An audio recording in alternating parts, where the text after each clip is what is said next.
السلام علیکم ناظرین، آپ دیکھ رہے ہیں پروگرام دو ٹوک، میں ہوں کرن ناز۔ پاکستان نے گزشتہ 8 مہینے کے دوران 330 ارب روپے کی گندم درآمد کی ہے۔ ابتدائی تحقیقاتی رپورٹ جو آئی ہے سامنے تحقیقاتی ٹیم کی، اس کے مطابق پہلا جہاز گزشتہ سال 20 ستمبر اور آخری جہاز رواں بس 31 مارچ کو پہنچا، اور اس دوران گندم سے بھرے 70 جہاز پاکستان لائے گئے۔ گندم خریدنے کے لیے 1 ارب 10 کروڑ ڈالر ملک سے باہر گئے۔ سامنے آنے والی دستاویزات کے مطابق گندم درآمد کرنے کی اجازت نگراں حکومت نے دی، جس کے لیے 1 ستمبر کو سمری وزیر اعظم ہاؤس بھیجی گئی، اور 4 ستمبر کو نگراں وزیر اعظم انوار الحق کاکڑ نے بطور وزیر اس کی منظوری دے دی۔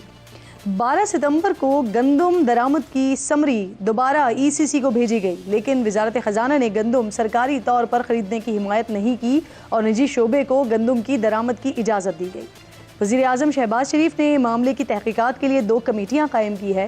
ایک کمیٹی سابق جج میاں مشتاق کی سربراہی میں کام کر رہی ہے، جو 2 ہفتوں بعد رپورٹ دے گی، جبکہ سیکرٹری کیبنٹ ڈویژن کامل کی سربراہی میں قائم دوسری کمیٹی کل اپنی رپورٹ پیش کرے گی۔ حکومت اس پر کیا کرنے جا رہی ہے، مزید بات کرنے کے لیے پروگرام میں میرے معزز مہمانوں میں حافظ حمداللہ صاحب JUI کی نمائندگی کر رہے ہیں، میرے ساتھ موجود ہیں سینیٹر عفنان اللہ صاحب پاکستان مسلم لیگ نون کی نمائندگی کر رہے ہیں، میرے ساتھ موجود ہیں، اور سینیٹر ہمایوں میمن صاحب کچھ دیر میں ہمیں اسٹوڈیو میں جوائن کریں گے۔ آپ تینوں مہمانوں کی شکر گزار ہوں۔ آپ کی اجازت سے حمداللہ صاحب ذرا میں پہلے حکومتی موقف لوں۔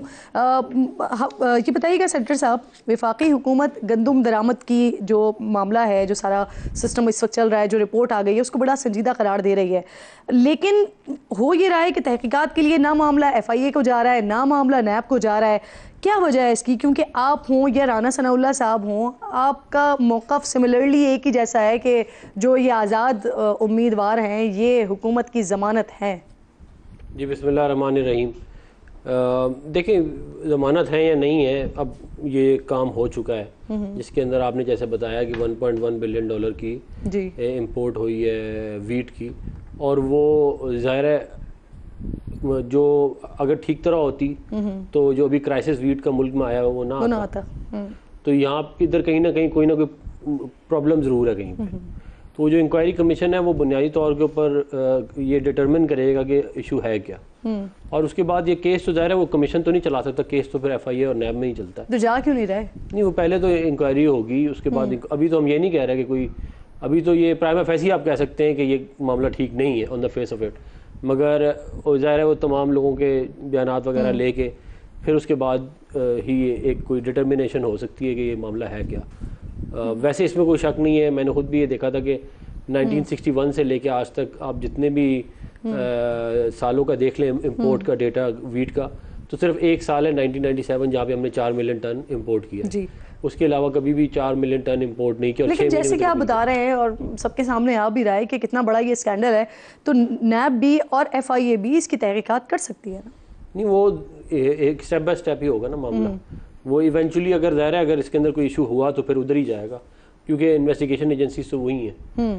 اگر دیکھیں نا، سوال یہی ہوگا نا کہ جب ملک آپ کو نظر آ گیا تھا کہ بمپر کراپ آ گئی ہے، آپ کے پاس سیٹلائٹ امیجز آ گئے تھے، آپ کو پتہ ہے کہ کسان نے لگا لیا 28 ملین ایکڑ، سوری 28 ملین ٹن جو ہے وہ تقریباً اب آ رہی ہے آپ کی بمپر کراپ ہے، تو اب کنزمپشن 30 ملین ٹن ہے، تو آپ کے پاس اگر ظاہر ہے 4.6 ملین ٹن اس وقت، کوئی 4.3 یا 4.6 ملین ٹن اس وقت گندم پڑی ہے۔ آج جو سرکاری دستاویزات آئے ہیں، جو اطلاعات اس کی سامنے آ رہی ہیں، اس کے مطابق گندم درآمد کی جو پہلی سمری تھی وہ شہباز شریف کی پہلی حکومت میں تیار ہوئی، ECC نے اسے ملتوی کیا، پھر سپٹمبر 2023 نگراں وزیر اعظم انوار الحق کاکڑ صاحب انہوں نے بطور وزیر فوڈ سیکورٹی سمری منظور کی۔ اگر یہ طے ہو جاتا ہے کہ نگراں حکومت میں کون کون اس کا ذمہ دار ہے تو حکومت ایکشن لے گی اس کے خلاف؟ دیکھو، تو بالکل ظاہر انکوائری کا مقصد ہی یہی ہے کہ اگر یہ بات ڈٹرمن ہو جاتی ہے کہ اس کے اندر کوئی غلط کام ہوا ہے تو پھر ان کے خلاف ایکشن اسی طرح ہی ہوگا کہ ان کے خلاف ریفر کر دیا جائے گا معاملہ سارا، جو بھی انویسٹیگیٹنگ ایجنسی ہے اس کو، اور پھر وہ اس کو کیس کو آگے لے کے چلیں گے۔ لیکن یہ میں ضرور کہوں گا کہ یہ ہے، اگر مس مینجمنٹ بھی ہے تو یہ بہت زیادہ ظلم ہے۔ اب دیکھیں نا، کسان جو ہے وہ خوار ہو رہا ہے اس وقت، اس کی گندم خریدنے والا کوئی نہیں ہے، اور آپ نے جو ہے وہ 1.1 بلین ڈالر کی گندم امپورٹ کر لی۔ نہیں عفنان صاحب، یہ صرف اور صرف کوئی آپ کہہ رہے ہیں یہ مس انڈرسٹینڈنگ ہے یا کوئی نہ کوئی مس مینجمنٹ ہو گئی ہے، یا پھر اس کے پیچھے سمجھتے ہیں آپ کہ کسی کو فائدہ پہنچایا گیا ہے؟ وہ بھی ہو سکتا ہے، ہو سکتا ہے اس کو رول آؤٹ نہیں, وہ تو انکوائری ہی کرے گی اس کو ڈٹرمن, اس کو آپ رول آؤٹ نہیں کر سکتے. اب یہ میں نہیں کہہ سکتا کہ وہ نہیں ہے, وہ بھی ہو سکتا ہے, دونوں چیزیں بھی ہو سکتی ہیں, ان میں سے کوئی ایک چیز بھی ہو سکتی ہے, لیکن یہ ذرا معاملہ بہت جو ہے وہ ٹھیک نہیں ہے. میں پیچیدہ بھی, اور ایک میں آپ کو بات بتا دوں, یہ جو بار بار کہہ رہے ہیں نا کہ شہباز صاحب کی حکومت نے وہ ای سی سی پہ کیا تھا, وہ پچھلے سال اگر آپ چلے جائیں, موجودہ حکومت سر یہ کیپیسٹی رکھتی ہے کہ سابق وزیر اعظم پر یا سابق وزیر اعلیٰ پر, موجودہ وزیر داخلہ پر کارروائی کر سکے, ایکشن لے سکے. دیکھیں کسان جو ہے وہ روڈ پہ آ چکا ہے, آپ نے اس کی گندم, میں تو کیپیسٹی پوچھ رہی ہوں گورنمنٹ کی. نہیں, گورنمنٹ یہ تو ڈٹرمن ہو جائے گا کہ یہ مسئلہ کیا ہوا ہے. ایکشن تو ہم نے لینا نہیں ہے, ایکشن تو انویسٹیگیٹنگ ایجنسیز نے لینا ہے نا, یا نیب میں ہوگا یا ایف آئی اے میں ہوگا, پھر کیس چلے گا, پھر عدالت فیصلہ کرے گی, ہم نے تو نہیں کرنا. حکومتیں یہ فیصلہ نہیں کرتی, حکومت ریفر ضرور کر سکتی ہے کہ یہ معاملہ ٹھیک نہیں ہے. میں نے ایک بس یہ آپ کو بتا دوں کہ وہ جو آپ ای سی سی کی بار بار پچھلی 16 مہینے کی حکومت تو کہہ رہی ہیں, اگر آپ اس سے پچھلے سال چلے جائیں جب ہم نے ویٹ پروکیور کیا تھا ایکچولی, تو وہ ٹریڈ کارپوریشن پاکستان کے تھرو ہوا تھا, اور آپ دیکھیں بالکل کافی ایکوریٹ تھا وہ نمبر, جتنی ریکوائرمنٹ تھی اتنی امپورٹ ہوئی اور کوئی مسئلہ نہیں ہوا ملک میں. تو یہ ہم نے پرائیویٹ سیکٹر کو الاؤ نہیں کیا تھا, تو یہ اس کے اندر پرائیویٹ سیکٹر بھی ہے, آ گیا ہے. پھر یہ بہت زیادہ امپورٹ ہوئی ہے, یہ بھی ہے. پھر جو پریڈکشنز تھیں وہ اب دیکھیں نا, وہ کہہ رہے ہیں کہ جی پنجاب گورنمنٹ نے پریڈکشن غلط دی تھی. آپ کہہ رہے ہیں کہ یہ حکومت کا کام تو ہے ہی نہیں یہ ایکشن لینا, حکومت ریفر ضرور کر سکتی ہے. حمداللہ صاحب کیا لگتا ہے آپ کو سر, شہباز شریف صاحب یہ گندم درآمد کا جو اسکینڈل ہے, اس معاملے کو کہے تو بڑا سنجیدہ رہے ہیں. ابھی آپ عفنان صاحب کی باڈی لینگویج بھی دیکھ رہے ہیں, وہ بھی اس معاملے کو بہت پیچیدہ سمجھتے ہیں کہ ظلم ہوا ہے, لیکن صرف اس ظلم کے ساتھ ساتھ کیا آپ دیکھ رہے ہیں کہ شہباز شریف صاحب, ان کی حکومت جو بھی قصوروار ذمہ دار ہوتا ہے اس کے خلاف ایکشن لے گا, یا ماضی میں جو کچھ ہوتا رہا وہ اس بار بھی ہوگا؟ بسم اللہ الرحمن الرحیم. بہت شکریہ کلم بی بی. جب نگران وزیر اعظم آیا تو 1 ہفتے یا 10 دن کے اندر میرے پاس میڈیا کا ایک انویسٹیگیٹر آیا لاہور سے, اس کا تعلق ایئر وائز سے تھا. میں نے اس کے ذریعے کہا کہ انوار الحق کاکڑ تو نگران وزیر اعظم بنایا گیا ہے, جس نے بھی بنایا ہے, لیکن یہ پنس جائے گا. لیکن میں ان کو صرف ایک برادرانہ مشورہ دیتا ہوں کہ وہ پھونک کے قدم رکھے. لیکن آج وہ نوبت آ گئی. آج ان کی پیشی ہو رہی تھی, میرے خیال میں پیش ہوئے تھے کمیٹی کی, انکوائری کمیٹی کے پاس گئے تھے وہ. اب وہ صفائیاں پیش کر رہے ہیں کہ میں نے یہ نہیں کیا, میں نے وہ نہیں کیا, یہ تو فلان نے کیا, اس سے میرا کوئی.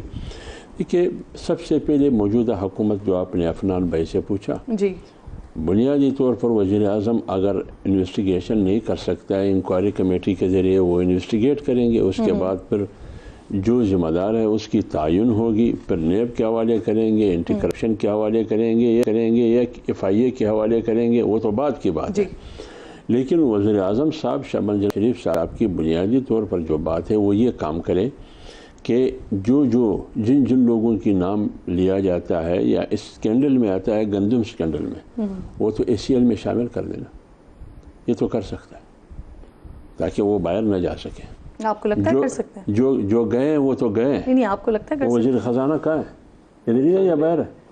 وہ نگران وزیر خزانہ کی بات کر رہا ہوں. کوثر کوئی کوثر شمشاد صاحبہ تھی. نہیں شمشاد شمشاد اختر کی بات کر رہے ہیں. فوڈ منسٹر کون تھا؟ Doctor Kausar, food and security. ہاں وہ کہاں ہے, پتہ نہیں ادھر ہے یا کہیں اور ہے. اس لیے میں کہتا ہوں کہ سب سے پہلے جن لوگوں کا نام آتا ہے ان کا نام اے سی ایل میں شامل کر دیں.